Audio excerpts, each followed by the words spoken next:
کا آغاز اس بات سے کیا تھا کہ پاکستان کے اندر جو سیاسی، سماجی اور معاشرتی ڈھانچہ ہے وہ بالکل منہدم ہو چکا،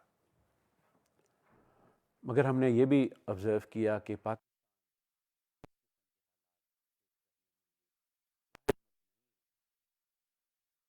لیٹن امریکہ کے تمام ملک، افریقہ کے تمام ملک، ایشیا کے بیشتر ملک وہ تقریباً اسی قسم کی معاشی مشکلات سے، سیاسی مشکلات سے دوچار ہیں جس طریقے کے پاکستان۔ صرف چند ملک کہہ لیجئے کہ جو کہ ویسٹرن یورپ کے ہیں، یا وہ ملک جہاں کہ ویسٹرن یورپین کے لوگوں نے جا کے جن کو بسایا ہے، یا وہ ملک کہ جنہوں نے اپنے آپ کو ویسٹرن یورپین کے اکنامک اور پولیٹیکل طرز پہ آرگنائز کیا، وہاں پہ آپ کو امن و امان نظر آتا ہے، خوشحالی نظر آتی ہے، لیکن کلیئرلی آپ کو ویسٹ اور ریسٹ کے درمیان ایک ڈیوائیڈ نظر آتا ہے۔ یہ پھر ہم نے ایکسپلین کیا کہ یہ جو ڈیوائیڈ ہے ویسٹ آف دا ریسٹ کا، اس کی وجہ کوئی کلونیل لوٹ نہیں ہے بلکہ انڈسٹریل ریولوشن ہے جو کہ ویسٹ میں 18ویں صدی کے آخر میں آیا۔ دوسرے سیشن میں ہم نے بگ ہسٹری کے لینس کو استعمال کرتے ہوئے پھر یہ بات سمجھنے کی کوشش کی کہ industrial revolution western European countries ہی میں کیوں آیا۔ یہ اسلامی دنیا میں بھی آ سکتا تھا، چین میں بھی آ سکتا تھا، انڈیا میں بھی آ سکتا تھا، اور یہ تمام کی تمام تہذیبیں وہ ہیں جو کہ 1000 سال پہلے مغربی یورپ سے کہیں زیادہ ترقی یافتہ تھی۔ تیسرے سیشن میں ہم نے اس موضوع پہ گفتگو کی کہ جو ویسٹرن یورپ ہے اس کی ترکیب جو ہے، اجزائے ترکیبی کیا ہیں، اور کن ادوار سے گزر کے وہ جو اجزائے ترکیبی ہیں انہوں نے پھر جدید معاشرت کو اور جدید صنعت کو وجود میں لے کے آئے۔ ان 3 لیکچرز کو آپ اکٹھا بھی کر سکتے ہیں اور ایک عنوان دے سکتے ہیں، رائز آف دا ویسٹ کا۔ چوتھے لیکچر میں ہم نے یہ گفتگو کی کہ جب ایک دفعہ مغرب ترقی یافتہ ہو گیا، طاقتور ہو گیا، تو باقی معاشروں نے بھی کوشش کی کہ وہ مغرب کے شانہ بشانہ جا کے کھڑے ہوں، اور سب سے پہلے یہ کوشش روس نے کی، اور ہم نے دیکھا کس طریقے سے پیٹر دی گریٹ سے شروع ہو کے 18ویں صدی کے شروع سے وہاں پہ روس میں مختلف کوششیں ہوتی رہیں مغرب کے شانہ بشانہ کھڑے ہونے کی، اور جو بولشوک ریولوشن تھا وہ بھی اس سلسلے ہی کی ایک کڑی تھا۔ گزشتہ جو ہمارا لیکچر ہوا وہ، یا آج کا یا آنے والے جو 3 لیکچرز ہیں، ان کو بھی ایک عنوان کے تحت یکجا کیا جا سکتا ہے، the attempts of the rest to catch up with the West. اب یہ دونوں ہی جو فینومینا ہیں، رائز آف دا ویسٹ کا اور attempts of the rest to catch up with the West, ان کو اسٹڈی کرنے کا مقصد یہ ہے کہ ہم politically, economically, socially, philosophically, historically ان فینومینا کو انالائز کریں، اور الٹیمیٹلی اپنے ملک کے لیے، اپنے تہذیب کے لیے، اپنے معاشرے کے لیے وہ آگے بڑھنے کی راہ تلاش کریں۔ لیکن وہ جو آپ کہہ لیجئے کہ ایک پرسکرپٹیو سیکشن ہے کہ آگے کیسے بڑھیں، وہ جو ہے آپ گفتگو ہم سب سے آخر میں کریں گے، جب کہ ہم اس باقی دنیا کے جو سفر ہے اس کو تاریخی طور کے اوپر اچھی طریقے سے دیکھ سکیں گے اور اچھی طریقے سے سمجھ سکیں گے۔ آج کا جو ہمارا لیکچر ہے یہ جاپان کی کیچ اپ ایفرٹس کے بارے میں ہے، اور کس طریقے سے 40 سال کے 50 سال کے عرصے میں ایک ملک جو کہ ساری دنیا سے کٹا ہوا تھا، آئسولیٹڈ تھا، وہاں پہ ایک ویلڈ وہیکل تک نہیں تھی، بغیر ویل کے جو ہے نا وہ زندگی گزارا کرتے، کس طریقے سے وہ ایک چھوٹا سا ملک جو ہے وہ سپر پاور بن گیا۔ عام طور پہ پاکستان میں یہی سمجھا جاتا ہے کہ جاپان جو ہے یہ دوسری جنگ عظیم کے بعد طاقتور ہوا، اور دوسری جنگ عظیم میں تباہی کے بعد انہوں نے اپنے آپ کو ریبلڈ کیا۔ حقیقت یہ ہے کہ جاپان کی جو ترقی کا سفر ہے اس سے تقریباً 100 سال پہلے شروع ہوا۔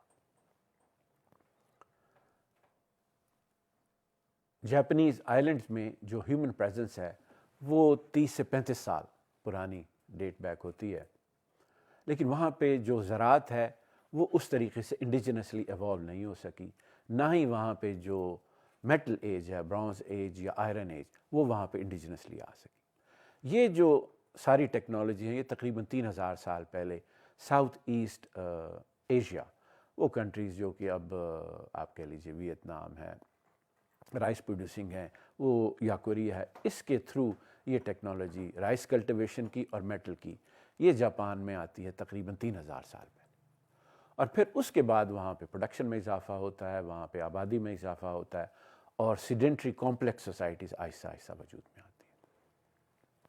یہ ارتقاء کا عمل جاری رہتے ہوئے تقریباً آپ کہہ لیجئے کہ 5ویں صدی عیسوی کے قریب جو مین آئلینڈ ہے جاپان کا، وہاں کے ساؤتھ میں ایک پروٹو کنگڈمز وجود میں آنا شروع ہو جاتی ہیں۔ ان میں سے ایک کنگڈم جو کہ سب سے زیادہ طاقتور تھی، یاماتو، جس کا نام تھا، ابھی بھی آپ اکثر نام سنے ہوں گے یا اپنی ہر چیز میں یاماتو کا نام استعمال کرتے ہیں، that was the beginning.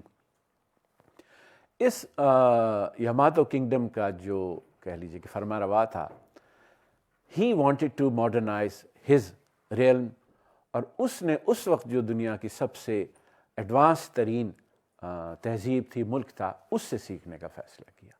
And in the 7th century the Yamato people, the emperor sent delegation to China, to Tang China، اس وقت ٹیانگ ڈائنیسٹی کی وہاں ایمپرر تھی، اور وہاں سے پھر اس نے ہر طریقے کی جو تہذیب ہے وہ سیکھی اور اپنے ملک کے اندر ان کو رائج کی، اور اس میں سیاسی خیالات بھی تھے، ایمپررشپ کا کانسیپٹ تھا، فیوڈل کس طریقے سے آرگنائز کرتے ہیں، ایڈمنسٹریشن کیا ہے، ٹیکس کیا ہے، رائٹنگ سسٹم کیا ہے، کنفیوشن ایتھکس کیا ہیں، کلچر، آرکیٹیکچر، سٹی پلاننگ، یہ تمام کی تمام جو تہذیب کے عناصر جو کہ چائنا کے اندر بہت ایڈوانس ہو چکے تھے، وہ پھر اس پیریڈ میں جاپان نے چائنا سے سیکھے۔ اور یہ جو ریفارم ہے جاپان کی 7th century میں، اس کو جاپان کی ہسٹری میں تائیکا ریفارمز کہتے ہیں۔ اس ریفارم کے بعد جاپان میں کلچرل رینیساں آتی ہے، اور تقریباً 12ویں صدی تک وہاں پہ جو ہینان پیریڈ تھا، that is considered the epitome of the high court culture, وہاں پہ اور لٹریری رینیساں بھی آتی ہے، اور جاپان کا جو کلچر ہے اس کا کہہ لیجئے کہ جو فرسٹ روٹ ہے، جو فرسٹ اس کا بیج ہے، وہ اس دور میں بویا گیا۔ 12ویں صدی میں جو ہینان پیریڈ ہے یہ ختم ہوتا ہے، تو وہاں پہ جو کلاسیکل فیوڈلزم کا پیریڈ وہ شروع ہوتا ہے۔ 12ویں صدی سے لے کے جو فیوڈلزم ہے تقریباً 700 سال تک پھر فیوڈل جاپان کا جو ہے نا وہ ایرا جاری رہے گا، اور اس فیوڈل پیریڈ میں جو ایمپرر ہے وہ سائیڈ لائن ہو جاتا ہے طاقت کے حوالے سے۔ He only acts as a figurehead, کہ جو سیریمونیز جو ہیں ان کو وہ سپروائز کرتا ہے، یا اس کی کچھ سمبولک ریلیجس ویلیو ہے، لیکن جو اصل طاقت ہے وہ ایمپرر سے چھن کے اب جو فیوڈل لارڈز ہیں ان کے پاس چلی جاتی۔ یہ فیوڈل لارڈز بھی ہیں، یہ وار لارڈز بھی ہیں، ان کی اپنی پرائیویٹ آرمیز بھی ہیں، اور جو پرائیویٹ آرمیز میں سولجر تھے ان کو سامورائز کہتے ہیں، اکثر سامورائز کا نام سے۔ Samurais were basically the soldier in the service of the feudal lords. یہ ٹیکس جمع کیا کرتے تھے، امن و امان رکھا کرتے تھے، اور ان فیوڈل لارڈز میں سے جو سب سے طاقتور ہوتا تھا وہ شوگن ہو جاتا تھا۔ اس کو بھی ہم نے بہت سے پاپ کلچر میں اس کا نام ہم سنتے ہیں، شوگن کا۔ شوگن از بیسکلی جنرل یا generalissimo which is the most powerful of the warlord, کہ جس کو پھر واقعی جو وارڈ لارڈ تھے اس کو ہومج وہ پے کیا کرتے تھے۔ تو یہ جو پورا سسٹم تھا کہ سامورائی سولجرز ہیں، ان کے اوپر فیوڈل لارڈز ہیں، اس کے اوپر سامورائی ہے، this entire system of government that was called bakufu. This was the military system which was in parallel to the imperial palace، جہاں کے جو emperor تھا he only stayed in his court in Kyoto and took care of maybe amusement or writing poetry and so on and so forth۔ یہ جو feudal Japan کی history ہے that went on and in the middle of the 15th century it started to, after several things, it started to break down۔ Different feudals they started to fight among each other supremacy کے لیے کہ اب نیا جو shogun ہے وہ کون بنے، اور Japan entered an age which is called the warring states period۔ یہ جو وارنگ اسٹیٹس پیریڈ ہے یہ پھر 150 سال تک جو ہے نا جاپان میں رہے گا. خانہ جنگی کا دور کہہ لیجئے کہ ہر کلین جو ہے, ہر جو فیوڈل لارڈ تھا وہ دوسرے فیوڈل لارڈ سے جنگ کر رہا تھا. اسی سول وار کے پیریڈ کے دوران 1543 میں پرتگیز سب سے پہلے جاپان میں جو ہے نا اس کے شورز پہ نمودار ہوتے ہیں. اور پرتگیز جو بہت سی چیزیں لے کے آتے ہیں, ان میں بیئر بھی ہے, میکینیکل کلاکس بھی ہے, لیکن دو چیزیں جنہوں نے پھر آنے والی جاپان کی تاریخ کو سب سے زیادہ متاثر کیا وہ فائر آرمز اور کرسچینٹی. کیونکہ جاپان میں اس وقت سول وار ہو رہی تھی تو جو بھی وار لارڈ ان فائر آرمز کو اچھی طریقے سے استعمال سیکھ لیتا تھا, خود ان کو بنانا سیکھ لیتا تھا, وہ پھر سبقت لے جاتا تھا. تو آپ کہہ سکتے ہیں کہ جنگل کی آگ کی طرح جو فائر آرمز کی ٹیکنالوجی ہے یہ جاپان کے اندر پھیل گئی. اور کرسچینٹی بھی آہستہ آہستہ, پرٹیکولرلی جو کیتھولسزم ہے, جو کرسچینٹی آئی یہ سر فرانسس زیویئر لے کے آیا. He was the founder of the order of Jesuits, جو کہ پوپ نے 15th سینچری میں ایز اگینسٹ دی جو ریفرمیشن تھی اس کے ایک کہہ لیجئے کہ ریئیکشن کے طور پہ یہ آرڈر فارم میں آیا تھا. ان سے فائر آرم کی ٹیکنالوجی سیکھنے کے بعد 1568 میں 3 وار لارڈ سے جنہوں نے جاپان کو پھر یونیفائی کیا. یہ 3 یونیفائرز, ان کا نام اودا نوبوناگا, تویوتومی ہیدیوشی اور لاسٹ تھا توکوگاوا اییاسو. اب جاپان میں آپ اسکول میں بچوں کو کہہ لیجیے بہت سی فولکلورز ہیں ان 3 یونیفائرز کے بارے میں. ایک اس میں سے جو وہاں پہ ہر بچوں کو سکھائی جاتی ہے کہ تینوں وار لارڈز بیٹھے ہوئے تھے اور باہر ایک پرندہ درخت پہ بیٹھا ہوا تھا, لیکن پرندہ چہچہا نہیں رہا تھا. تو جو پہلا وار لارڈ ہے اودا نوبوناگا, تھوڑی دیر انتظار کے بعد کہتا ہے کہ little bird if you don't sing I have to kill you. دوسرا جو وار لارڈ تھا Toyotomi Hideyoshi, he looked at the bird and he said کہ little bird if you don't sing I make you سنگ.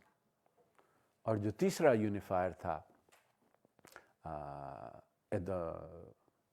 توکوگاوا Ieyasu, he looked at the little bird اور کہا کہ little bird if you don't sing I wait for you to sing. تو he was the most patient of them all. The other 2 died, and finally the most patient of one, Tokugawa Ieyasu, he won the last battle in 1600, or 1603 he crowned himself as the shogun, as the leader of Japan. پھر 1603 سے لے کے 1868 تک پھر یہ اس کے descendant ہی تھے جو کہ شوگن بنتے رہے, اور یہ تقریباً 265 سال کا عرصہ بنتا ہے. یہ جو شوگن تھا, نیا شوگن, ایک تو یہ کہ 150 سال کا جاپان سول وار کے دور سے گزرا تھا. پھر یہ ہے کہ کیتھولسزم آنے کے بعد جو پروٹیسٹنٹ مشنریز ہیں وہ بھی جاپان میں پہنچنا شروع ہو گئے تھے. تو شوگن کو اندازہ ہو گیا تھا کہ کیتھولکس اور پروٹیسٹنٹ جو ہیں یہ یورپ کے اندر لڑ رہے ہیں اور یہ جنگ جو ہے جاپان کے اندر بھی آ سکتی ہے. تو gradually he started to close Japan down, اور 1612 میں he expelled all the Christian missionaries. جو جاپنیز کنورٹ ہو گئے تھے کرسچینٹی پہ, they were either crucified or they were expelled or they themselves left Japan and settled different coastal areas of Asia. تو 1612 کے بعد سے کرسچینٹی کے کریک ڈاؤن کے بعد سے ناٹ اونلی کہ کرسچنس کے ساتھ کانٹیکٹ جو ہے نا اس شوگن نے ختم کر دیا, بلکہ پوری دنیا کے ساتھ اس نے آئسولیشن کی policy اپنائی. Nobody could enter Japan. Only 2 nationalities were allowed to trade with Japan. One was the Chinese and second were the Dutch. اور ڈچ کو بھی ٹریڈنگ کے لیے ایک چھوٹا سا آئلینڈ پورٹ آف ناگاساکی میں مین میڈ آئلینڈ بنا کے دیا گیا. They were restricted to that, no more than 12 to 20 people at one time, and they were not allowed to go beyond that. Chinese بھی صرف پورٹ آف ناگاساکی ہی سے trade کیا کر سکتے, and no Japanese could make ships اور travel outside Japan. یہاں تک کہ اگر وہ کوئی شپ ریک ہو کے پائرٹس ہوا کرتے جاپنیز, اگر شپ ریک کو کسی دوسرے ملک میں ٹریپ ہو جاتے, Japan would not allow them back into their own territory. And this isolationist policy of shogun that lasted up until 1854. تقریباً آپ کہہ لیجئے کہ 250 سال تک جاپان نے اپنے آپ کو پوری دنیا سے جو ہے نا وہ کاٹ کے رکھا. کوئی ٹریڈ نہیں تھی, کوئی ایکسچینج نہیں تھی, کوئی مشنز نہیں تھے, ڈپلومیٹک مشن جو جاپان سے باہر جاتے تھے یا جاپنیز ان کو ریسیو کرتے تھے. شروع میں کیونکہ ایک سول وار کے بعد جاپان ایمرج ہو رہا تھا, تو اس پیس کی وجہ سے وہاں پہ مادی ترقی ہوئی, اکنامک پروگریس ہوئی اور کلچرل پروگریس بھی ہوئی, particularly during the first century.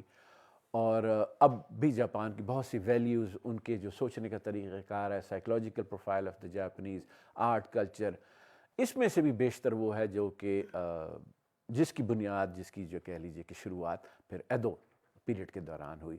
Sushi جس طرح ہم سب سمجھتے ہیں, یہ بھی ایک اسٹریٹ فوڈ تھا جو کہ ایدو پیریڈ کے دوران جو ہے نا وہ بکنا شروع ہوا. یہ جو 250 سال کا جاپان کا آئسولیشن کا پیریڈ ہے, جاپنیز زبان میں اس کو کہتے ہیں sakoku. Basically literally translate, koku means country and sak means isolation. So this is the period of isolation in which Japan, closed on itself and forbade all contact with the rest of the world. After nearly 250 years, in 1854, American Commodore Matthew C. Perry, with a letter from the President of the United States of America, he arrives in the Edo port of Japan, at the Bay of Japan, and demands the shogun that the country be opened for trade with America and coaling rights, اور جو extra territoriality ہے, یا کہ جو ہمیں اجازت ہو کہ یہاں سے پانی لے سکیں, کول لے سکیں, and so on and so forth. یہ جو امریکن کی ڈیمانڈس تھیں شوگن سے to open Japan up, Shogun, of course, nobody wanted to do that. They have been closed, for 250 years. But when they looked at the ships of the Americans, Japanese had never seen such huge ships. Japanese had never seen such huge cannons. And these were steam ships. تو ان کے mast سے smoke جو ہے وہ نکل رہا تھا. And to Japanese it looked like کہ جو volcanoes ہیں یہ سمندر کے اندر جو ہے نا کھڑے ہوئے ہیں. So these are not really ships but floating volcanoes. And how could you fight a force that can, bring floating volcanoes to your shore? Eventually they gave up and they signed a treaty with the Americans, which is the Treaty of Kanagawa. This was the first unequal treaty that Japan had to sign. اور اس کے بعد جتنے بھی European powers تھیں ایک کے بعد ایک جاپان کو بامر مجبوری ان یورپین پاورز کے ساتھ ہی ان ایکول ٹریٹی سائن کرنے پڑے. فرینچ ہیں, برٹش ہیں, آسٹرو ہنگیرینز ہیں, رشینز ہیں, ساروں کے ساتھ جو بھی جس بھی ملک کی ڈیمانڈ ہوتی, Japan had no choice but to accept those terms. Shogun جو تھا اس کی ایک ذمہ داری یہ تھی کہ وہ جاپان کو جو ایکسٹرنل تھریٹس ہے اس سے پروٹیکٹ رکھے. اب جب کہ وہ اس میں ناکام ہو گیا تو ہیمیلیٹ ہوا, اس کے پرسٹیج کو بلو آئی, تو باقی جتنے وار لارڈس تھے, باقی جتنے دائمیو ان کو کہا کرتے تھے, those daimyos they turn against shogun. اور جو ریبیلین اس کے خلاف ہوا وہ پھر دو حصوں میں بٹ گیا.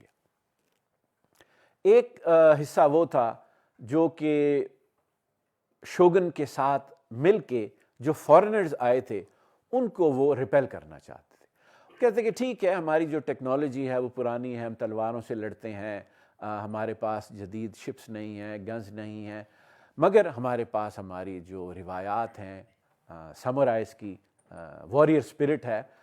سو come what may let's fight these barbarians and expel them. یہ کنزرویٹو لوگ تھے جو کہ شوگن کے ساتھ جن کا ایک الائنس ہوا. لیکن اس میں ایسے بھی کلینس تھے جو سمجھ گئے تھے کہ ایک روایتی طریقہ کار سے ان کی ہم جو ہے نا یورپینز کو ہم نہیں باہر نکال سکیں گے, اور بہتر یہ ہے کہ اس شوگن کی جو گورنمنٹ ہے, جو باکفو گورنمنٹ ہے, اس تمام کو ختم کر کے اور ایمپرر کو دوبارہ سے جو ہے وہ تھرون کے اوپر ریسٹور کیا جائے. اور ریسٹور کرنے کے بعد جاپان میں ریفارمز لائی جائیں اور جدید طریقے سے طاقت حاصل کی جائے, اور پھر اس کے بعد جب موقع ملے, جیسے موقع ملے, تو ویسٹ کا مقابلہ کیا. یہ ریفارمرز سے. تو conservatives they sided with the shogun and the reformers, the progressive element, they sided with the emperor. دونوں کے درمیان آپ کہہ لیجیے کنفرنٹیشن چلتی رہی and it led to a war as well, war of Boshin, not very bloody war, not a whole scale war that waged across the Japan, but only between these two factions. جو southern clans تھے وہ دو کلان ان میں خاص طور پہ ساتسما اور چوشو، اور وہ پھر الٹیمیٹلی جو سول وار ہے اس میں وہ بھی سکسیزفل ہوتے ہیں، اور ایک ان کی سکسیس کی وجہ یہ بھی ہوتی ہے کہ they had better mastery of the firearms brought out by the Europeans. In 1868, emperor was brought back from the ancient capital of Kyoto to the capital of the shogun, which was Edo, and it was placed on the throne. The shogun fled to the north, اور جو city تھا ایدو اس کو پھر rename کیا گیا Tokyo, which means eastern capital. Now that the emperor himself was residing in Edo, so that's why it was renamed Tokyo, or the eastern capital. And this restoration of the emperor on the throne, on the chrysanthemum throne, that event is called the Meiji restoration, when the emperor was restored to his rightful place. Emperor itself at that time was only 16 years old. اور وہاں کی ایک Japan کی tradition تھی کہ جب ایک نیا ایرا شروع ہوتا تھا تو اس کا کوئی اسپیسیفک نام دیا جاتا تھا. اس ایمپرر کا نام میجی نہیں تھا، لیکن جو دور کا جس نے آغاز کیا اس کا نام میجی تھا، جو کہ لٹرلی مینس انلائٹنڈ رول. اور یہ بھی نام انہوں نے بڑا سوچ کے دیا، پروگریسو جو کلینس تھے انہوں نے سوچ کے دیا کہ from now on Japan would become as enlightened as the western countries themselves. اور 68 کے بعد سے، میجی ریسٹوریشن کے بعد سے بریک نیک پیس پہ جاپان کے اندر جو ہے نا وہ ہر شعبہ زندگی میں تبدیلیاں آئیں. اور یہ تبدیلیاں وہ سمورائز لا رہے تھے جو کہ پروگریسو تھے، very young people in the 20s in their 30s، اور جو کہ ایمپرر کے ارد گرد اس کے بطور as a adviser, as a statesman جمع تھے. there is no formal structure as such, and they came to be known as Meiji oligarchs. تو جتنی جو پروگریسو پالیسیز ہیں، ریفارم کے پالیسیز ہیں، most of them were conceived by and implemented by the small group of reformers that gathered around the emperor which we know as Meiji oligarchs. سب سے پہلا جو ان کا چیلنج تھا وہ ملٹری طاقت کا حصول تھا. 1868 ہی میں 69 میں they started build modern navy, اور اس کے لیے انہوں نے جو ماڈل اپنایا یہ برٹش نیوی کا ماڈل اپنایا. شپ برٹن میں تیار ہوتے تھے، شروع میں سیلرز جو ہیں وہ بھی برٹش سیلرز تھے، بٹ گریجولی جاپنیز نے سیلنگ بھی سیکھ لی، شپ بلڈنگ بھی سیکھ لی، اور ودن 2-3 decades they were building ships that were equal or even better than that of Britain itself. Armies جو ہیں وہ تاریخی طور پر پرائیویٹ آرمیز ہوا کرتی تھیں. 1871 میں جو پرائیویٹ آرمیز تھیں دائمیوز کی، they were abolished, and in its place a modern professional standing army was put in place. 1873 میں Japan passed the conscription law in which کہ جتنے بھی میل citizens تھے of certain age ان کے لیے 3 سال تک جو ملٹری سروس ہے وہ لازمی قرار پائی، اور 4 سال کی ریزرو ڈیوٹی. اور یہ جو آرمی کریٹ کی، اس کے اندر پھر ڈسٹنکشن کسی کلاس کی نہیں تھی. آپ بے شک سمورائز ہیں، آپ کا جو تعلق ہے وہ پیزنٹ کلاس سے ہے، آپ کا تعلق جو ہے وہ ٹریڈنگ کلاس سے ہے. ماضی میں جو وارفیئر تھا that was only the domain of the samurais, but the modern army, professional army, that was open to all the Japanese. اس جو آرمی ہے لیٹر آن جاپان نے پھر اس آرمی کو پرشین آرمی، جرمنی کا ایک پروونس پرشین آرمی کی طرز پہ پھر اس کو آرگنائز کیا. پرشیا سے جنرل اسٹاف کے آفیسرز آئے، انہوں نے جاپنیز آرمی کو ٹیکٹکس میں، ڈرل میں، اسٹریٹجی میں، لاجسٹکس میں، ان کے جو یونیفارم ہے، پھر بہت سی چیزیں جو جاپنیز آرمی نے سیکھی، they learned it from the Prussians. That is how Japan started its navy and its army. Social sphere میں بھی بہت تیزی سے تبدیلیاں. جاپان جو 250 سال کے اندر ایک بڑی ہائرارکیکل کلاس ریڈن سوسائٹی تھی، سب سے اوپر ایمپرر، اس کے نیچے شوگن، شوگن کے نیچے دائمیو، دائمیو کے نیچے سمورائز، سمورائز کے نیچے فارمرز، فارمرز کے نیچے آرٹیزنز، اور سب سے نیچے ٹریڈرز. یہ ایک بڑی ہائرارکیکل سوسائٹی جو ہے نا بڑی ریجڈ تھی, بڑی فارملائز تھی, بڑی مائنیوٹ حد تک جو ہے نا اس میں رولز اینڈ ریگولیشنز بنے ہوئے تھے. All of this was demolished. جو لوئر کلاسز تھی ان کو پریولیجز دیے گئے اور جو اپر کلاسز تھی ان سے پریولیجز لیے گئے. مثلاً اپر کلاس میں جو سمرائز کا ایک پریولیج تھا کہ اگر کوئی کامنر ان کے ساتھ یا ان کو محسوس ہوتا تھا کہ ٹھیک طریقے سے بات نہیں کی یا بدتمیزی کی, تو سمرائے کا رائٹ تھا کہ اس کو تلوار سے کاٹ پھینکتا تھا. This right was taken back from the samurais. جو لوئر کلاسز تھیں ان کو یہ اجازت نہیں تھی کہ وہ گھوڑے پہ سوار ہو سکیں. This was they were allowed back to, they could ride a horse now. Intermarriage کی اجازت نہیں تھی مختلف کلاسز میں. That restriction was removed. جو لوئر کلاسز تھیں ان کا ایک ہی نام ہوا کرتا تھا, ان کا کوئی سر نیم نہیں ہوا کرتا. ان کو انکریج کیا گیا کہ آپ اپنا سر نیم ہی رکھیں. تو مختلف طریقوں سے جو مختلف کلاسز تھیں ان کے پریولیجز ختم کر کے ان کو ایک ہی لیول پہ لانے کی کوشش ہوئی. اور اس میں جو بہت بڑا کردار ادا کیا وہ پھر ان کے تعلیمی نظام نے کیا. 1871 میں انہوں نے پبلک ایجوکیشن شروع کی اور اس میں بھی انہوں نے پرشین ماڈل جو ہے نا اس کو اپنایا. 73 میں انہوں نے ایلیمنٹری ایجوکیشن جو ہے وہ کمپلسری ہو گئی. اور یہ جو ایجوکیشن تھی اس میں بھی کوئی کلاس ڈسٹنکشن نہیں تھی. آپ ایلیٹ کلاس کے ہیں, آپ لوئر کلاس کے ہیں, مڈل کلاس کے ہیں, جس بھی کلاس سے تعلق رہتی ہے تمام کے تمام بچوں کو یکساں تعلیم کے مواقع اور یکساں نصاب جو ہے نا وہ پڑھایا گیا. جاپان نے اور بھی بڑی سوشل سائڈ پہ تبدیلیاں ہوئیں. کیلنڈر جو ہے وہ ویسٹرن کیلنڈر اپنایا. کپڑوں میں خاص طور پہ جو مرد تھے انہوں نے اپنا ٹریڈیشنل ڈریس چھوڑ کے جو ویسٹرن ڈریس ہے وہ اپنانا شروع کیا. کھانے میں جاپنیز جو ہیں وہ میٹ نہیں کھاتے تھے, فش ضرور کھاتے تھے لیکن بیف کا کھانے کی نہیں تھے. They started to eat beef. Sake ان کا ڈرنک تھا, نیشنل بیوریج الکوہولک. اب انہوں نے بیئر بھی جو ہے نا وائن وہ بھی ٹیسٹ کرنی شروع کر دی. تو ہر طریقے سے جو آپ کہہ لیجئے کہ بہت تیزی سے سوسائٹی میں تبدیلیاں آ رہی. اور یہ نہیں ہے کہ وہ تبدیلیاں آ رہی تو سارے لوگ اس کو راضی برضا ہو کے فوراً ایکسیپٹ کر رہے تھے. Of course people rebelling against it. جن سے پریولیج لیے جاتے تھے وہ ریبل کرتے تھے. ایون جو لوئر لوگ تھے ان کو ابھی سمجھ نہیں آتی تھی کہ کس طریقے کی یہ جو ریفارمز ہیں ان کا ہمیں کیا فائدہ ہوگا. مثلاً پیزنٹ جو ہیں ان کو نہیں سمجھ آتی تھی کہ ہم بچوں کو تعلیم کے لیے کیوں بھیجیں, کہ آپ ٹیکس بھی ہم سے لیتے ہیں, ہماری ٹیکس لے کے آپ اسکول بناتے ہیں, ہمارے بچے جو ہے نا پھر اسکول میں بھیجتے ہیں, اس کا کیا فائدہ. تو انہوں نے اسکول جلائے, گورنمنٹ بلڈنگز جلائیں. پھر یہ کہتے تھے کہ آپ انہی بچوں کو پھر تعلیم دیتے ہیں تو آپ فوج میں ان کو بھرتی کر لیتے ہیں. This would they call the blood tax. تو طبقہ اوپر کا ہو یا طبقہ نیچے کا ہو, تبدیلی جب بھی آتی ہے تو اتنی آسانی سے جو نہیں آتی. جاپان میں بھی اس کے خلاف ریزسٹنس آئی لیکن کوئی اتنی بلڈس کا شیڈ جو ہے نیشن وائڈ وہ نہیں ہوا. And gradually that came to پاس.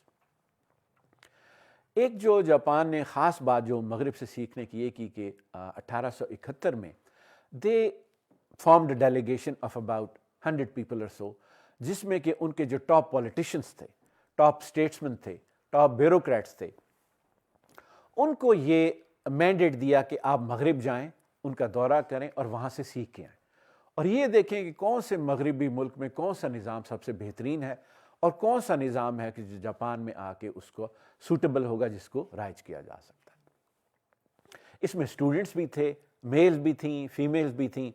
اور یہ کنٹینجنٹ پھر 1871 میں they sailed across the Pacific and arrived in San Francisco. وہاں سے پہ overland they sail went to the east of United status.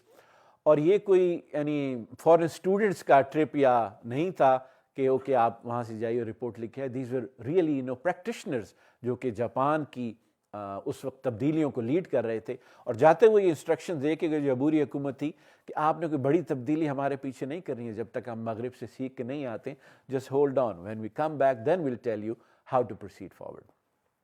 And in while the foreign trip they met the President of the United States of America. They paid a visit to the Queen Victoria. Germany میں they met Chancellor Bismarck.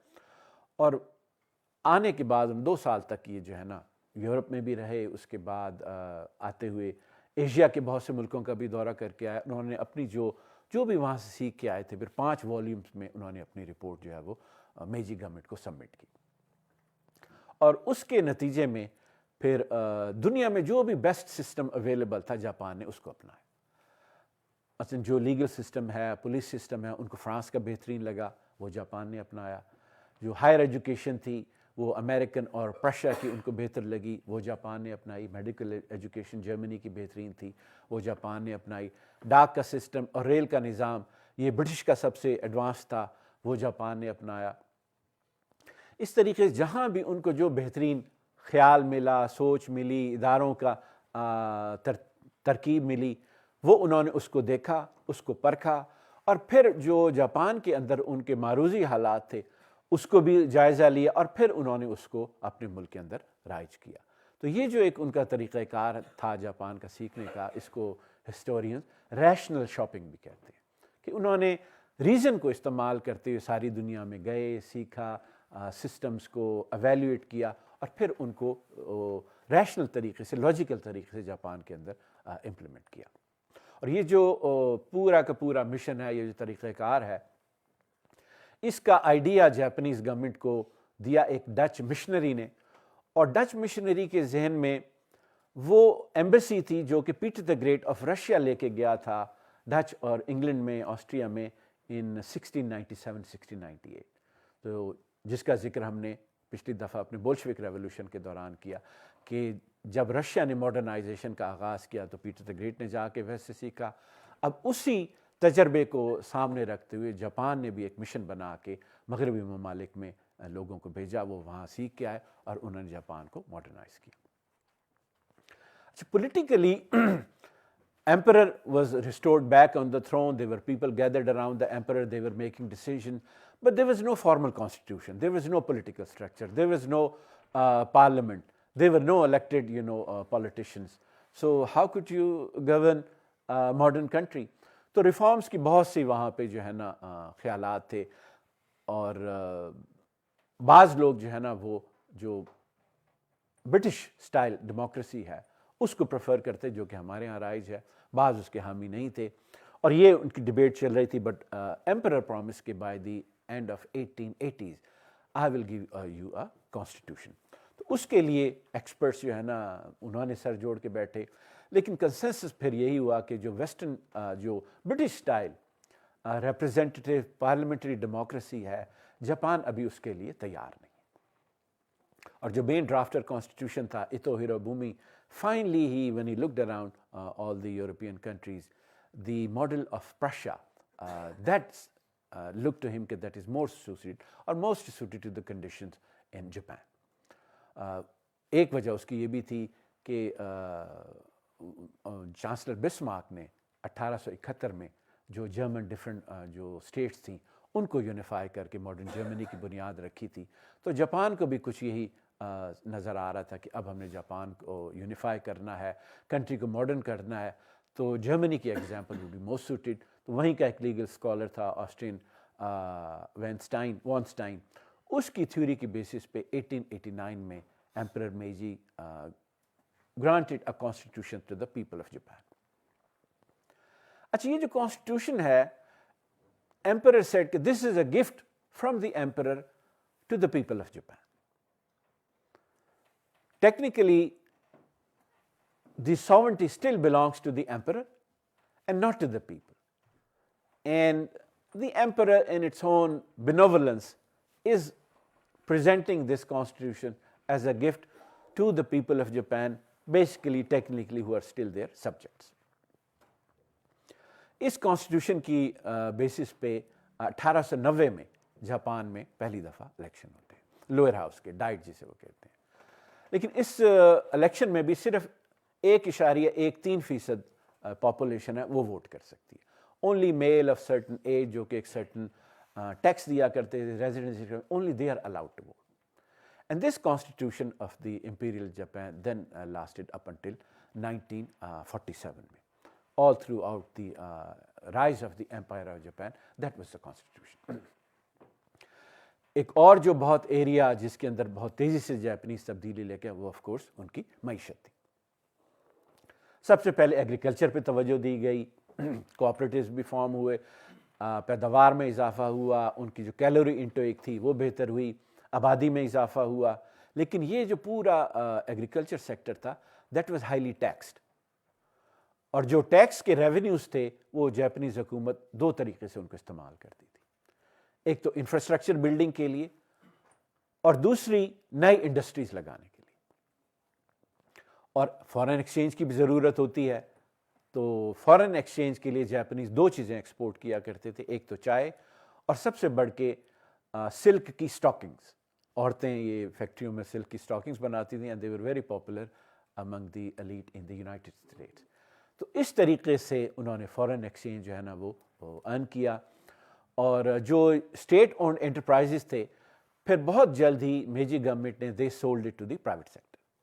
اور پھر private sector اور حکومت کے درمیان آپ کہہ لیجیے ایک بانڈ بن گیا, لنکج بن گئی کہ گولز تو گورنمنٹ کے تھے لیکن اس کو پورا پرائیویٹ سیکٹر کرتا تھا.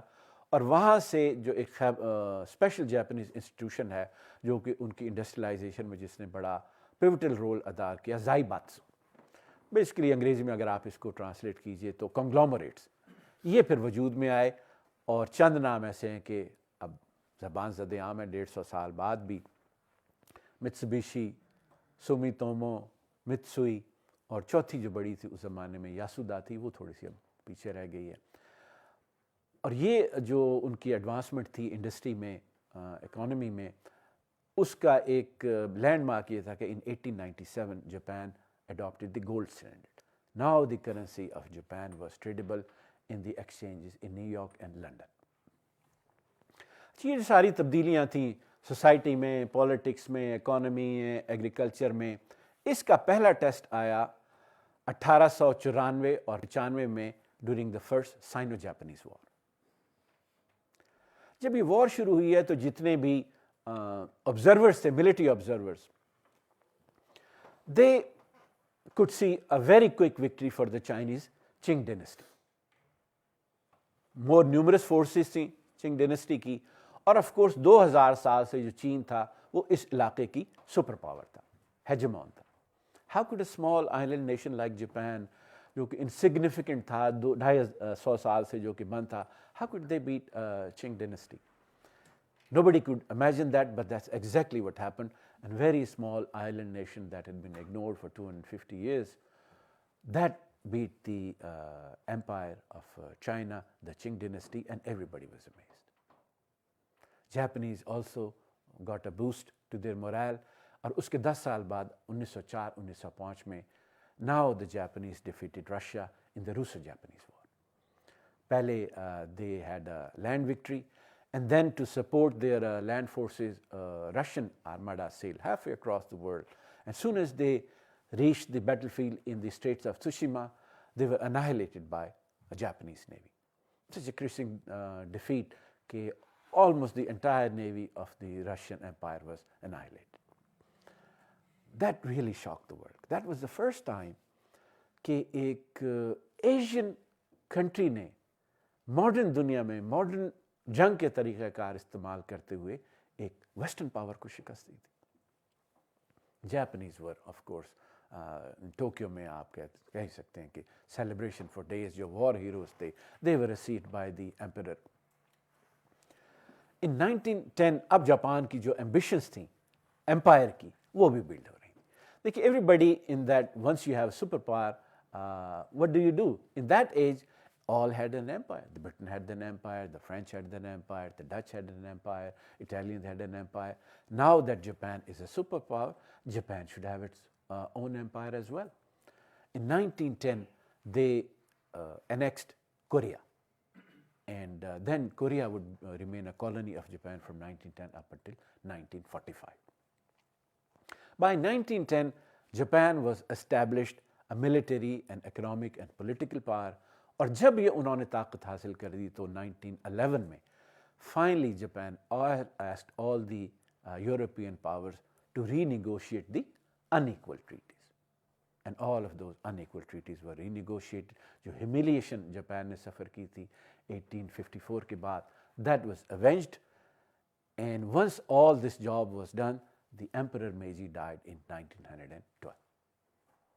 And this, in his lifetime, in a short period of only 44 years of reign of Emperor Meiji, Japan turned itself from a small, isolated, feudal, agrarian backwater into an industrial and military super power. اور اس کا جو impact تھا وہ باقی جتنی بھی تیسری دنیا کے ملک پہ اتنا ہیوج تھا کہ جہاں جہاں فریڈم فائٹرز تھے ان کے دل میں بھی پھر یہ آپ کہہ لیجئے کہ امید پیدا ہوئی کہ اگر جاپان جو ہے وہ طاقتور ہو سکتا ہے, یورپین پاور کو ہرا سکتا ہے, تو ہم بھی آزاد ہو سکتے ہیں. انڈونیشیا میں, برما میں, ایجپٹ میں, آٹومن امپائر میں, ایون انڈو پاک میں, یہاں پہ جو نیشنلسٹ لیڈرز تھے ہر ایک کا آپ کہہ لیجئے کہ اس وقت کا رول ماڈل, ایک صدی پہلے کا رول ماڈل تھا وہ جاپان تھا. ایون جواہر لال نہرو نے لیٹر اپنی تصنیف میں لکھا کہ when we heard of the victory of Japan over Russia, تو ہمارے دل میں جو ایک احساس کمتری ہمیشہ رہا کرتا تھا, اب اس میں کمی آنی شروع ہوئی کہ اگر جاپان بیٹ کر سکتا ہے رشیا کو تو شاید ہندوستان بھی ایک دن جو ہے نا وہ آزاد ہو سکتا ہے, ہندوستان بھی آگے بڑھ سکتا ہے. That was the impact of the rise of Japan and their victory over Russia. جو دوسرا ایمپرر تھا, ایمپرر تائشو میجی کے بعد جو آیا, اس کا رین ہے فرام 1912 to 1926. اور جو میجر تبدیلی جو جاپان نے اس دوران ایکسپیرینس کی وہ تھی ویسٹرنائزیشن کی. اس دوران جاپان نے کوشش کی کہ وہ کلچرلی بھی ویسٹ کے برابر آ کے کھڑے. ابھی تک وہ سوشل انہوں نے ٹرانسفارمیشن کی تھی, پولیٹیکل ٹرانسفارمیشن کی تھی, اکنامک ٹرانسفارمیشن کی تھی, ملٹری ٹرانسفارمیشن کی تھی, اور امیر ہو گئے تھے. خاص طور پہ پہلی جنگ عظیم کے دوران Japan went from being a net debtor nation to a net creditor nation. They made good money during the World War I by supplying to the Allied powers. Now Japanese wanted to catch up with the West culturally. Music میں, cinema میں, باہر out ڈور dining میں, ان کے جو literary styles ہیں ان میں, there were movements for more political freedoms, labor unrests. اور دو terms اس دور میں جو ہے نا خاص طور پہ جاپان میں استعمال ہونے لگی, modern boy and modern girl. تو جاپنیز جو ینگ جنریشن تھی they wanted to become modern. لڑکیاں بھی جو ہیں وہ ماڈرن بننا چاہتی. اور بہت سی آپ کہہ لیجیے کہ تبدیلی کے ساتھ جو بہت سے ایسے بھی secret and non so secret society تھی جو کہ LGBT کو بھی پروموٹ کر رہی تھی. یہ جو پیریڈ ہے 1912 سے لے کے 1925 تک, ایمپرر جو ہے وہ ڈائٹ تو 1926, یہ اس کو ہسٹورینز کہتے ہیں تائشو ڈیموکریسی, کہ جس کے درمیان جاپان نے کوشش کی تھوڑی سی لبرل ویلیوز کو اپنانے کی. ایک اس کا نتیجہ یہ ہوا کہ بہت زیادہ جب یہ اوپننگ اپ کی بات ہونے لگی تو there was a backlash against it. Particularly جو کنزرویٹو ایلیمنٹ سوسائٹیز تھے they said کہ یہ جو اب ایسی باتیں ہو رہی ہیں یہ جاپان کے کلچر کے مطابق نہیں ہیں, اور ہمارا تو کلچر ہے کہ آپ سادگی اپناتے ہیں. اب جس کے پاس دولت آتی ہے وہ کنسپیکیوس کنزمپشن کی طرف جاتا ہے. ہمارا کلچر کہتا ہے کہ آپ گروپ میں جو ہے نا اس کو پریفر کرتے ہیں, اور اب جو ویلیوز آ رہی ہیں اب میں اس میں انڈیویجولزم کو جو ہے نا وہ پروموٹ کیا جاتا ہے. تو یہ جو بالکل جس طرف جاپان چل پڑا ہے, یہ ہماری جو اسپرٹ ہے, ہمارے کلچر کی اسپرٹ ہے, یاماتو اسپرٹ ہے, یا ہماری بشیدو کوڈ ہے, وارئر کا کوڈ ہے, this is all against that. The politicians are corrupt and the businessmen they are enjoying themselves, they do not care about the rest of the society.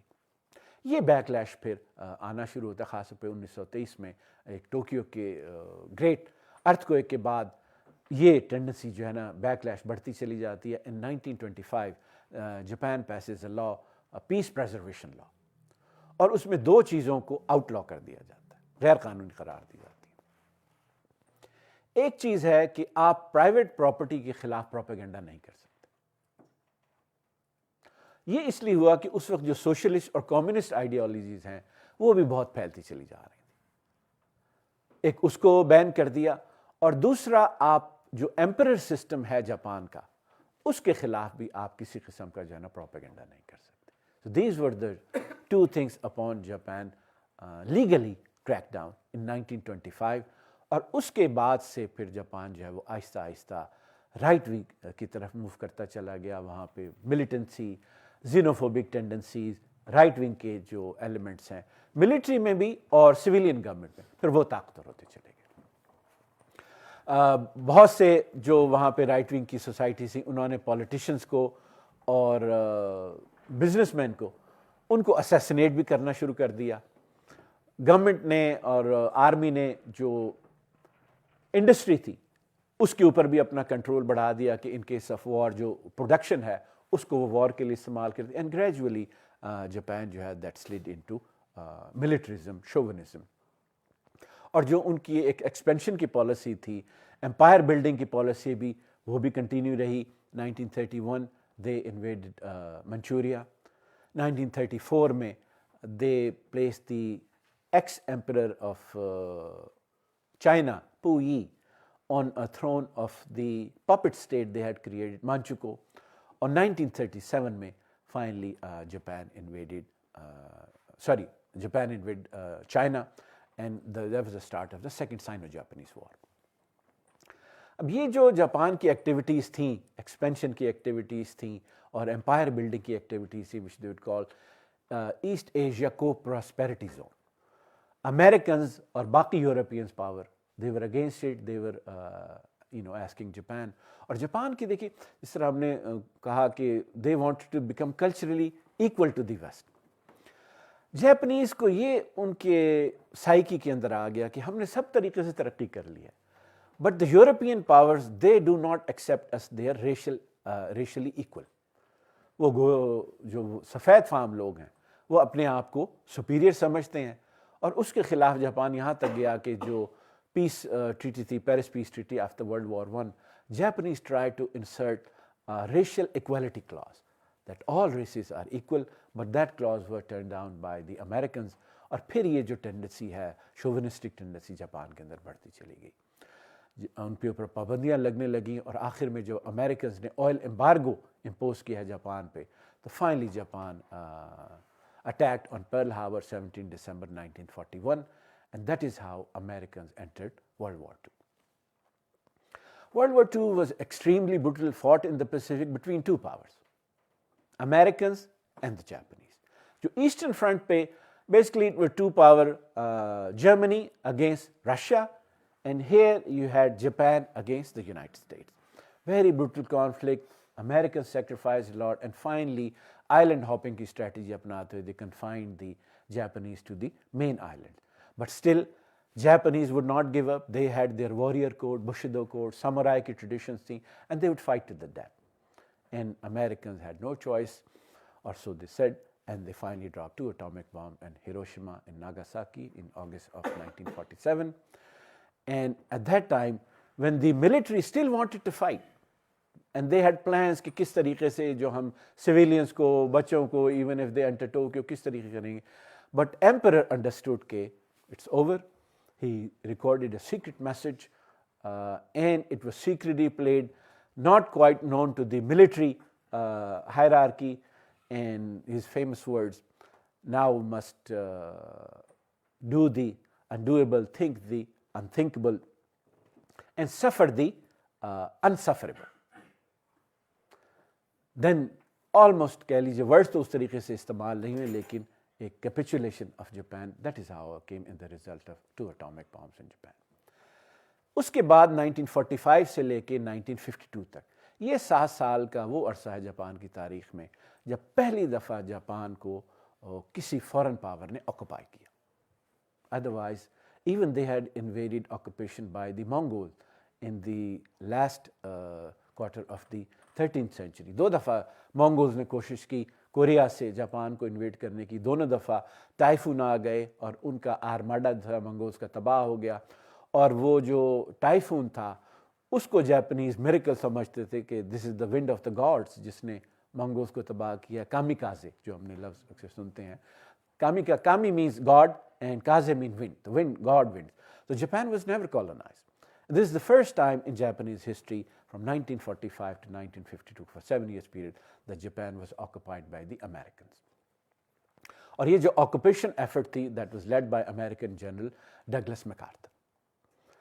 اس نے اپنے آپ کو 3 missions دیے: decolonisation of Japan, demilitarisation of Japan and democratisation of Japan. جتنی colonies تھی وہاں سے فوج واپس آئی, جو فوج اور آرمی کا نیکسس تھا اس کو توڑا گیا, آرمی ڈی موبلائز ہوئی, اور مین جو اس کی وہ ایفرٹس تھی وہ یہ تھی کہ Japan should not wage a war aggression from now onwards. In 1946, the Emperor of Japan was forced or asked to issue a rescript, imperial rescript, in which the emperor denied his own divinity and denied the alleged superiority of the race of Japan over the other races of Asia. In 1947, Americans who themselves had written a constitution, اور اس کے اندر article 9 بھی تھا جس article 9 of Japan the new constitution states کہ Japan renounces its sovereign right to wage war. یہ article بھی ساتھ تھا but the constitution was adopted in 1947 and that constitution despite the fact that everybody knows it was written by the American, it has the non-war clause of Article 9 that is very popular in Japan and still no politician is strong enough to touch it. اس کے علاوہ بھی MacArthur بہت سی تبدیلیاں لے کے آیا, land reforms لے کے آیا, and by the time Americans left 90% of all the land was tilled by owner farmers. Education میں ریفارمز لے کے آئے, جو ایجوکیشن اپنے اسکولوں کے اندر وہ ملٹری ویلیوز اور ایتھکس پڑھایا کرتے, اس کی جگہ جاپنیز نے وہاں پہ سیوک ایتھکس جو ہے نا وہ پڑھانی شروع کی امریکنس نے. اور جو امریکن ایجوکیشن کا سسٹم تھا 6334 کا, وہ جاپان کے اندر جو ہے نا وہ انہوں نے امپلیمنٹ کیا. جو ریسٹرکشنز تھیں پولیٹکس پہ بھی,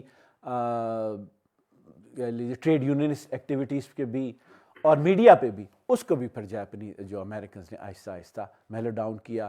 سنیما کے اندر ایک خاص ہی موضوع کے اوپر فلم بن سکتی تھی, اب امریکنز نے بہت سے موضوعات کی اجازت دے دی. بہت سے سین جو پہلے نہیں آپ دکھا سکتے تھے امریکنز نے اس کی بھی اجازت دے دی. بیس بال امریکنز لے کے آئے, جیز میوزک جو ہے نا وہ امریکنز لے کے آئے.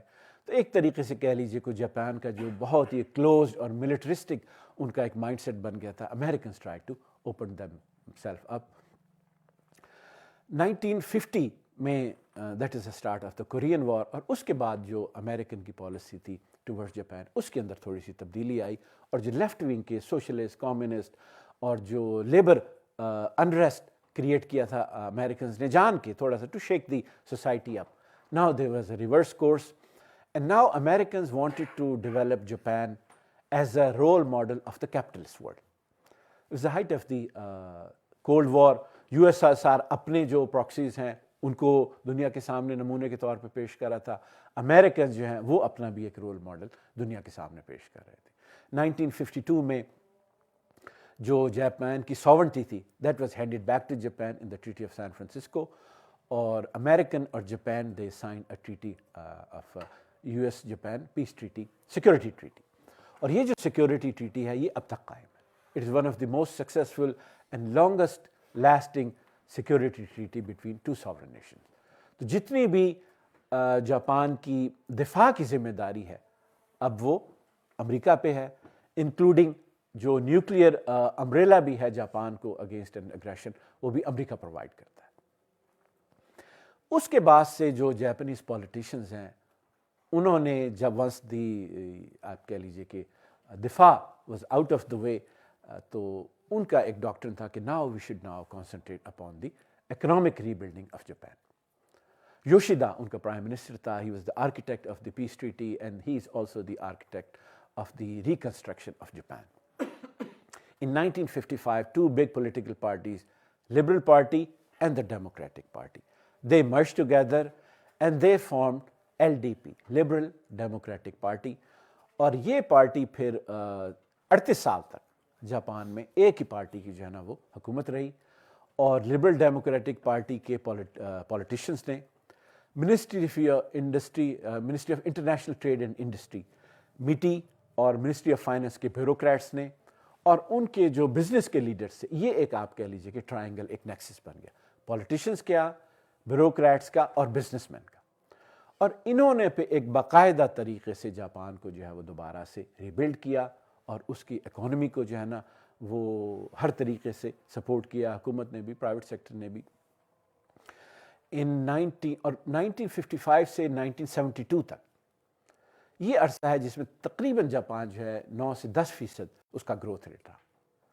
1964 میں دے ہیڈ دی اولمپکس، اور دے آلسو جو بلٹ ٹرین ہے اس کا بھی آغاز ہوا، اور یہ سمبولک چیز ہے کہ now Japan has come of age, it is a prosperous member of the community of nation, اور وہاں جو انسان کی زندگی اس کے اندر بھی بہتری آ رہی تھی، ان کی جو ڈسپوزیبل انکم تھی فیملیز کی وہ بڑھ رہی تھی، health insurance, social security, universal pension, تو اور ہر گھر کے اندر ٹی وی، فریج، کلر ٹیلی ویژن بھی جو وہاں ہے، تو عام جو فورن ٹریول، تو عام بھی جو یہ نہیں کہ جو سارا جو ترقی ہو رہی تھی اس کے ثمرات عام آدمی تک نہیں پہنچ رہے تھے، مڈل کلاس جو ہے وہ اس دوران میں بلڈ ہوئی، اور جاپان کی جو بڑی بڑی آپ کہہ لیجیے کہ ورلڈ لیڈر انڈسٹریز ہیں، جن میں سٹیل ہے، شپ بلڈنگ ہے، مشینری ہے، آٹو موبائل ہے، الیکٹرانکس ہے، یہ ساری پھر اس دور کے اندر جو ہے نا آپ کو بلڈ ہوتی نظر آتی ہے۔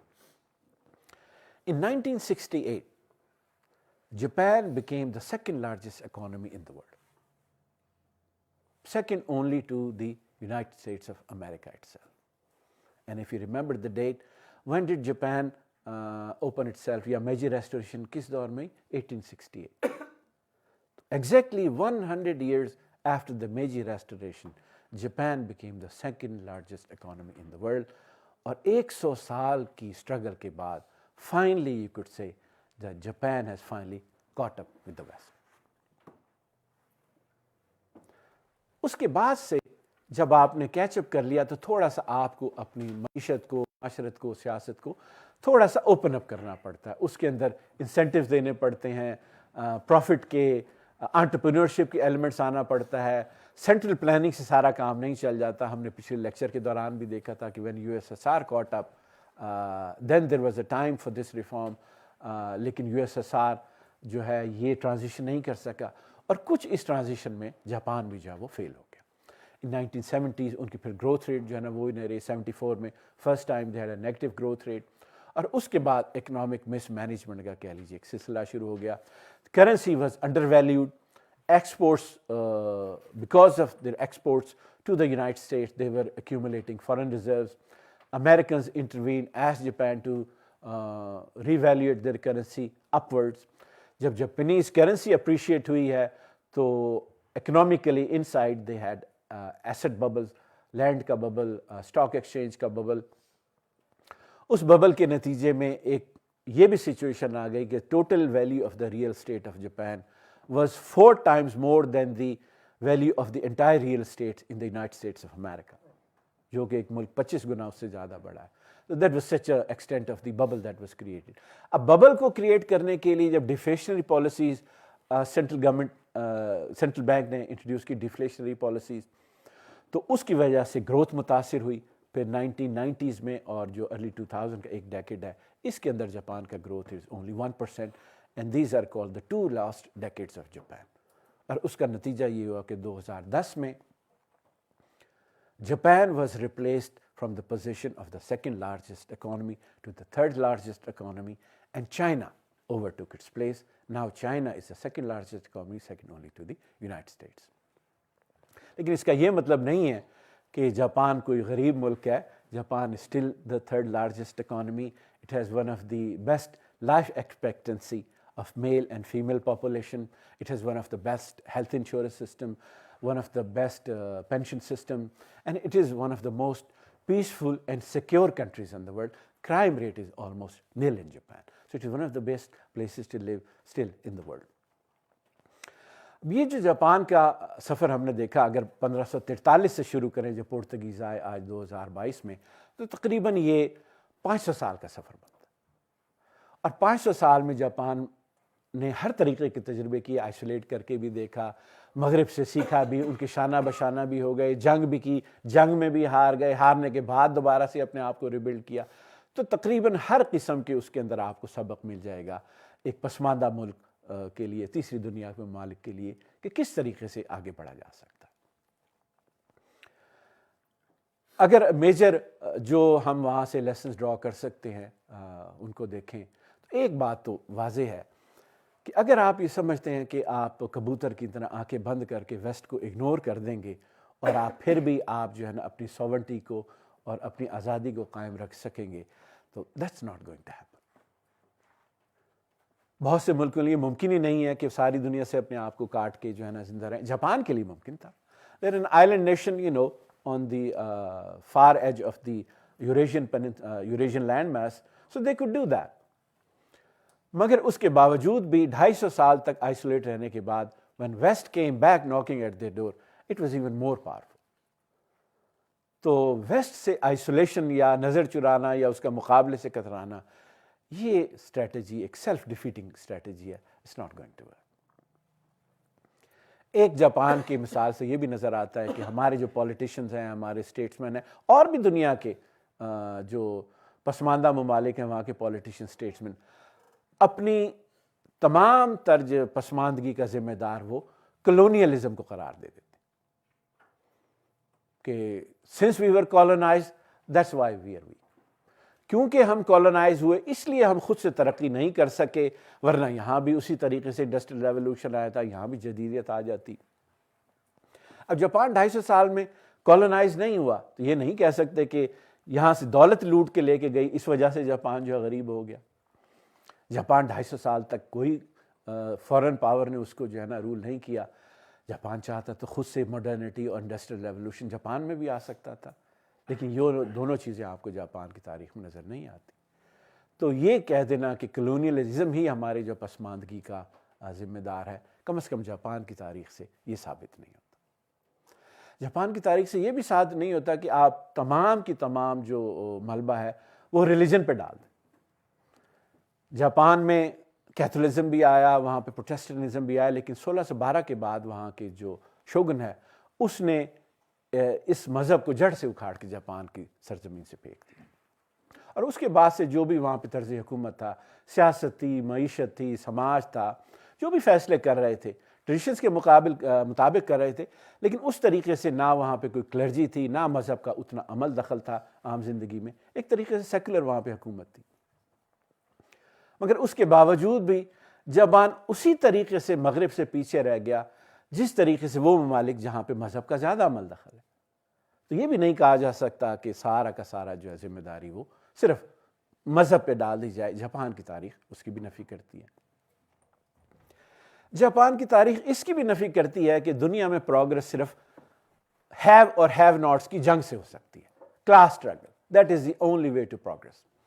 Japan during 250 years was one of the most class conscious society, almost caste system تھی۔ لیکن اب اگر آپ جاپان میں جائیے، کس سے پوچھیں کہ آپ کا تعلق کون سی کلاس سے، almost all of them will say, well, we belong to the middle class. اور یہ from most hierarchical society or classless society، یہ جو وہاں پہ ریولوشن آیا ہے، یہ کوئی مارکسسٹ کی آئیڈیالوجی کو اپنا کے کوئی ہیو ناٹس کلاسز کا بلڈی ریولوشن کے نتیجے میں تبدیلی نہیں ہوئی۔ یہ بھی ایک کہہ لیجئے کہ آئیڈیا ہے کہ ہاں کلاس اسٹرگل ہوگی، ہیو ناٹس جو ہے نا وہ طاقت لیں گے، بلڈی ریولوشن ہوگا فرام بلو، اس کے بغیر تبدیلی نہیں آ سکتی۔ جاپان کی تاریخ اس کی بھی نفی کرتی ہے۔ جاپان کی تاریخ اس بات کی نفی کرتی ہے کہ جمہوریت ہی ہر چیز کا حل۔ جو مین تبدیلیاں جاپان کے اندر آئی میجی ریسٹوریشن کے بعد، اس وقت جاپان کے پاس کوئی کانسٹیٹیوشن نہیں تھا۔ کانسٹیٹیوشن آیا ہے 1889 میں، اور فرسٹ الیکشن ہوئے ہیں 1890 میں، اور اس میں بھی 1.13% لوگ ووٹ دے سکے۔ تو یہ جو ساری تبدیلیاں جاپان کے اندر آئی ہیں، یہ کوئی عوام کی ڈیمانڈ کے نتیجے میں نہیں آئیں، بلکہ جو ایک ٹائنی مائنورٹی تھی، جو میجی اولیگارکس تھے، جو کہ میجی ایمپرر کے گرد جمع تھے، جو کہ دنیا سے سیکھ رہے تھے، اپنے معاشرے کو دیکھ رہے تھے، ٹاپ ڈاؤن طریقے سے وہ جس طریقے سے جاپان کے اندر تبدیلیاں لے کے آئے ہیں، بیسیکلی جاپان کے اندر جو ٹرانسفارمیشن آئی ہے وہ اس کے نتیجے میں آئی ہے، نہ کہ جمہوریت کے نتیجے میں۔ اور ہم جو جاپان میں وہی سیکوینس دیکھتے ہیں ریفارمز کا یا ٹرانسفارمیشن کا، جو کہ ہم نے اپنے تھرڈ لیکچر میں دیکھا تھا، ماڈرنائزیشن، انڈسٹریلائزیشن اینڈ ڈیموکریٹائزیشن۔ یہی تین جو آپ کہہ لیے دور آپ کو جاپان کی ٹرانسفارمیشن میں بھی نظر آتے ہیں۔ فرق صرف یہ ہے کہ یورپ میں یہ ٹرانسفارمیشن صدیوں میں ہوئی، اور جاپان نے یہ ٹرانسفارمیشن دہائیوں کے اندر کر کے دکھا۔ ایک کوئی اگر ہم سبق سیکھنا چاہیں جو کہ ہم کہیں، دیکھیے بہت سے سبق ایسے ہیں جاپان کی تاریخ سے، آپ کہہ سکتے ہیں کہ جاپان کی تاریخ سے جڑے ہوئے ہیں یا اس وقت کے حالات سے جڑے ہوئے ہیں، مگر ایک لیسن جاپان کی تاریخ سے اس پورے 500 سال کے سفر سے ہم سیکھ سکتے ہیں جو کہ آپ کہہ سکتے ہیں کہ ٹائم لیس بھی ہے اور یونیورسل بھی ہے، اور وہ لیسن یہ ہے کہ آج کے دور میں جو پسماندہ ممالک ہیں وہ اپنے تمام مسائل کا حل صرف اپنے ماضی کی طرف دیکھ کے اس میں سے تلاش نہیں کر سکتے. Japanese were very proud of their traditions. They would call themselves a divine country. The emperor was actually a reflection of the divine. And they would say, we are the land of gods. And we had the traditions of samurai. اور جو Europeans آتے تھے, they would call them barbarians. Nam means southern. Man means barbarian. Southern barbarians. How can we, deal with this barbarian? ان کی آپ رنگ دیکھیے, ان کے بال دیکھیے, ان کی ناک دیکھیے, ان کی خوراک دیکھیے, ان کی بات چیت کا انداز دیکھیے. They are barbarians. We are the civilized people. But somehow during their interaction with the Western powers, Japanese realized کہ اب اگر ہم نے آگے بڑھنا ہے تو تمام کے تمام جو حل ہے وہ ہم اپنے ہی ماضی کو کھود کے اسی کو جو تلاش کر کے نہیں نکال سکتے. We'll have to go outside the world, learn from the West, and then decide what is the best for us, then implement it in our own society. ایک ان کا اس زمانے کا اسٹیٹسمن تھا ساکوما شوزان. اس کا ایک بڑا مشہور محاورہ ہے سیو نو دوتوکو اینڈ تویو نو گیجتسو، جس کی ٹرانسلیشن ہے کہ Eastern values and Western know how. یہ ایک فلسفہ تھا جس کی بنیاد پہ جاپان نے اپنے آپ کو میجی دور کے اندر ٹرانسفارم کیا. اور اب ہم جاپان کا اتنا ذکر نہیں کرتے. اب جو ہر وقت جو ہے نا ترقی کا جب بھی ذکر ہوتا ہے تو اب ہم we talk about China, the rise of China. اور اس کے بارے میں ہمارا جو اگلا لیکچر ہوگا انشاءاللہ that will be the rise of the China in the modern rise of modern China. لیکن چائنا ہو یا آنے والی صدیوں میں اور کوئی تہذیب ہو جو کہ ویسٹ کو کیچ اپ کر لے، ان کے شانہ بشانہ کھڑی ہو جائے، لیکن یہ کریڈٹ ہمیشہ جاپان ہی کو جائے گا کہ فرسٹ نان ویسٹرن نیشن کہ جس نے اپنی ویلیوز کو بھی انٹیکٹ رکھا، اپنے اقدار کو بھی، اپنے کلچر کو بھی، اس کی ایسنس کو جاپنیز نے نہیں چھوڑا، مگر ان کو بھی قائم رکھتے ہوئے انہوں نے مغرب سے سیکھا، طاقت حاصل کی، دولت حاصل کی، اپنی زندگی کو بہتر بنایا اور اپنی روایات اور مغرب کے نالج کا ایک حسین امتزاج بنا کے وہ انہوں نے اپنے لوگوں کو بہترین زندگی فراہم کی. That will be the lesson and the gift of Japan to the rest of the world for all times to come. Thank you very much. میں ختم کرتا ہوں.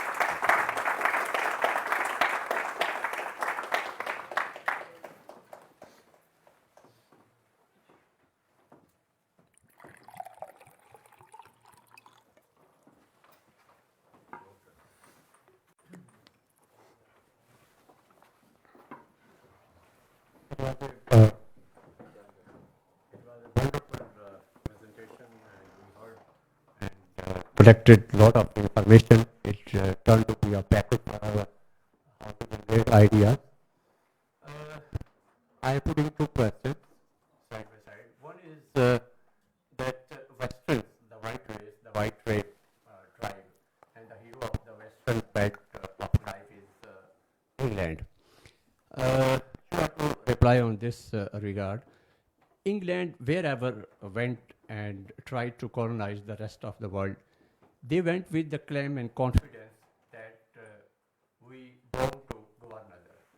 One thing, how much they justified this claim and how they educated the rest of the world, though they gave the world constitution and institution.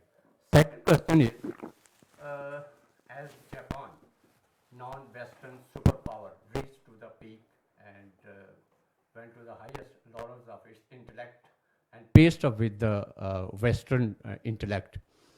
Do you agree the only thing that differs between America Italy and Germany and Japan was the only atom bomb. Japanese are of the claim that if we had the atomic weapon, we would not have been defeated, because at the land and the navy and the field, they were not being defeated. بہت شکریہ. Third one question. How you can say the Western pride or the Western race could be countered? Will they lost forever?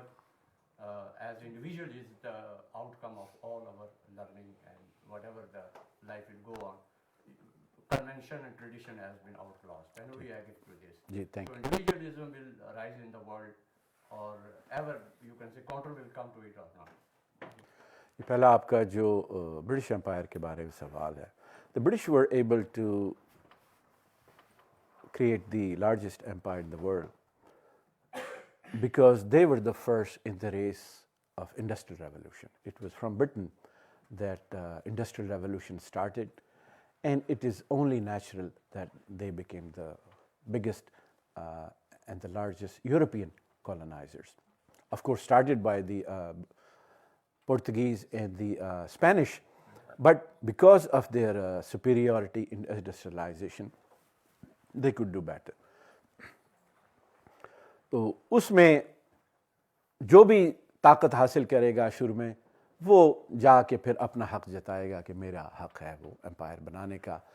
Now because of their industrial power Britain was جو نا powerful. اس میں کوئی آپ کہہ لیجیے ان کے کوئی ڈاکٹرن کا ایسا بات نہیں ہے. It's just only matter of power. Actually Japan کے بارے میں ہی آپ کو میں اسی حوالے سے طاقت کا جو ہے کیا رول ہے انٹرنیشنل افیئرز میں. جب ایواکورا مشن جس کا ہم نے ذکر کیا جب یورپ گیا، تو اس کے ایک تو ان کی ذمہ داری یہ تھی کہ مغرب سے سیکھ کے آئیں. ایک ذمہ داری یہ تھی کہ جو ان ایکول ٹریٹیز ہم نے سائن کی ہیں ان کو ری نیگوشیٹ کر کے. دیکھیے ان ایکول ٹریٹی سائن ہوئی تھی 1950s میں، and they were going in early 70s، صرف اس کے 10-15 سال کے بعد ہی کہہ لیجیے. اینڈ جیپنیز ور تھنکنگ کہ ہم جائیں گے، امریکہ جائیں گے، یورپ جائیں گے، اور ان ملکوں سے ہم ریکویسٹ کریں گے کہ آپ پلیز یہ جو ان ایکول ٹریٹیز ہیں یہ تو بہت ان ایکول ہیں، انجسٹیفائڈ ہیں، ان کو آپ ریوائز کر دیں. They went to the United States, they were very well received, اور ان کے ڈنر ہیں، ہوسٹ ہو رہے ہیں. تو جو مشن کا ہیڈ تھا، پہلے تو اس سے کہا گیا کہ آپ کے پاس اتھارٹی نہیں ہے ٹریٹی کو سائن کرنے کی. آپ ٹاک کر سکتے ہیں تو جائیے آپ اتھارٹی لے کے آئیے ایمپرر سے. ہی وینٹ ٹو دا، ایک آدمی گیا، he went back to Japan, وہاں سے اتھارٹی لے کے آیا. اب اس کا خیال تھا کہ امریکن جو ہے نا they would revise the in equal treaty. وہ پھر انہوں نے کہا ہاں نہیں ابھی نہیں دیکھیں. بہرحال ایونچولی ان کو ٹال دیا اور کوئی ٹریٹی جو ہے ریوائز نہیں کیا. دے وینٹ ٹو یورپ، وہاں سے ریکویسٹ ساری کیجیے، دیکھیے بڑا ہمارے پہ ظلم ہو رہا ہے، یہ ان ایکول ٹریٹیز ہیں، آپ ان کو ریوائز کر دیں. ہر جگہ سے ان کو بس کہہ لیجیے کہ ٹالنے کی بات ہوئی. When they went to Germany, تو chancellor Bismarck he sat him down. He said, listen, یہ جو انٹرنیشنل لا ہے ساری قوموں کا جو ہے نا وہ سوورن ہے، ان کا ایکول رائٹ ہے. This is only a figure of speech. That's not how it works. If you really want those unequal treaties to be revised, go back to Japan. Gain power and strength. And once you have that, then you'll be able to renegotiate. And Japanese were, some of them were, jo unke statesmen, they were stunned. Finally, they had somebody speaking to them in plain language. And that's what they did. They went back to Japan, they worked on their own society, own economy, own military, and once they had won the war against the Chinese, against the Russians, only then in 1911 when they went back, renegotiate. Now they could renegotiate on their own terms. So this is only جو international order ہے, it always works on the basis of power. دوسرا آپ کا سوال تھا atom bomb کا کہ صرف ایٹم بم ہی فرق تھا جاپان اور جو allied powers تھیں. That's not really true. Japanese, the tide between Japan and the United States, they started to turn from the Battle of Midway. Once they attacked the Pearl Harbor, of course they attacked without announcing the war.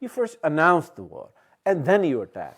Japanese did the other way. First they attacked and then they announced the war.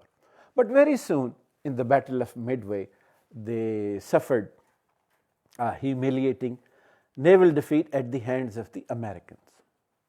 And then from the south, Americans started the island hopping strategy. And